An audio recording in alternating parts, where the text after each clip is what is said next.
Honored to be a very small part of this. Sonia and I began talking about this several weeks ago, and when I heard about it, I wanted to make sure that we did something in Nashville, in our state capital, to memorialize this day, this event, but to really celebrate a remarkable career that we're just going to punctuate today. We know there's more to come, and I'm excited about what is going to be revealed today.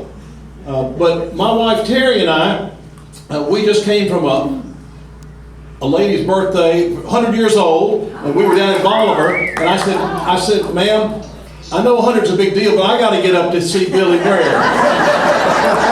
So we sprinted out from Bolivar and just pulled in, and I have to take Terry to another event. It's her birthday too, so we've got a function later today. But this is such a joy to be here. I'm privileged to serve as the state senator for Haywood County, Fayette, and 6 other counties across southwest Tennessee and south central Tennessee.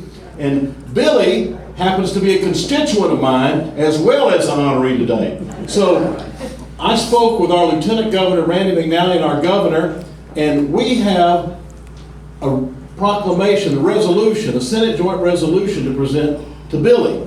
And I want to read some of it for you.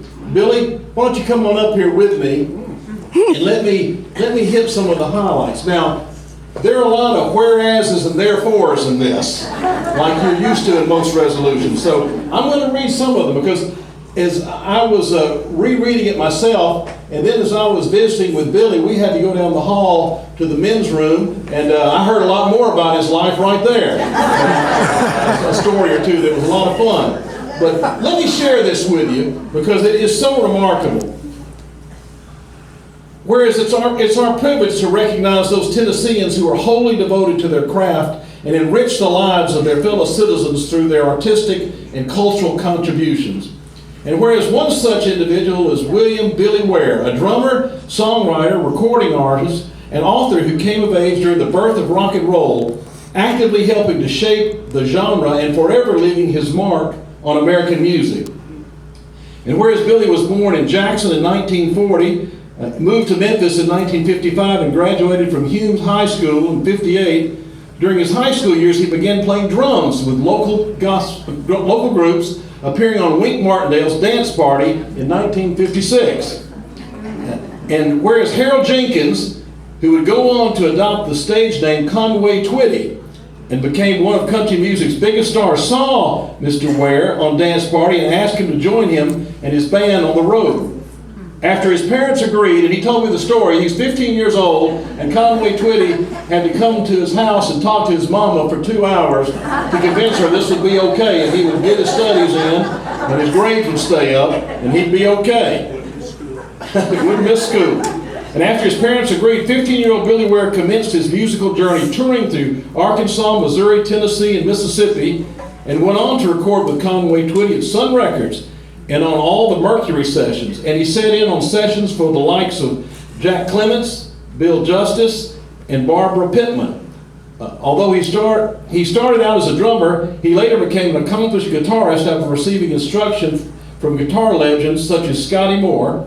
And over the course of his career, he backed up or appeared on the shows with artists such as Elvis Presley, Ronnie Hawkins, and Grand Ole Opry acts that included the Big Bopper, Waylon Jennings, the Statler Brothers, Little Jimmy Dickens, Johnny Cash, June Carter Cash, Carl Perkins, and Tex Ritter. And Billy Weir in 1941, and then Billy Weir recorded a 45 single in 1971 on a Nashville label that featured 2 songs written by West Tennessee songwriter Rayburn Anthony, Don't Follow Me, and 100 Years. He later released an album entitled A&O, The First and Last. And whereas recognized internationally by rock and roll historians, Mr. Weir has been recognized as one of Sun Records' greatest drummers and has been inducted into the International Rockabilly Hall of Fame in Jackson and the Rockabilly Hall of Fame and Museum in Nashville. And whereas he's chronicled his life in music through 2 separate volumes, Rockabilly, A Slice of Rock and Roll History, and Rockabilly, Here We Go Again, and is the owner of Gumball Studio, where he wears the hats of engineer, producer, and musician. And whereas in his 20s he began to explore writing songs of his own, and they are finally being released in 2024 with the LP, Here We Go Again, a compilation of his work spanning more than 6 decades. The album includes 12 original songs, one of which is a remix of a song that features Conway Twitty and the original band and accompaniment from the early 1970s. And whereas it is fitting that we should honor Tennessee's own Billy Weir, a music industry legend who has brought such pride to his home state.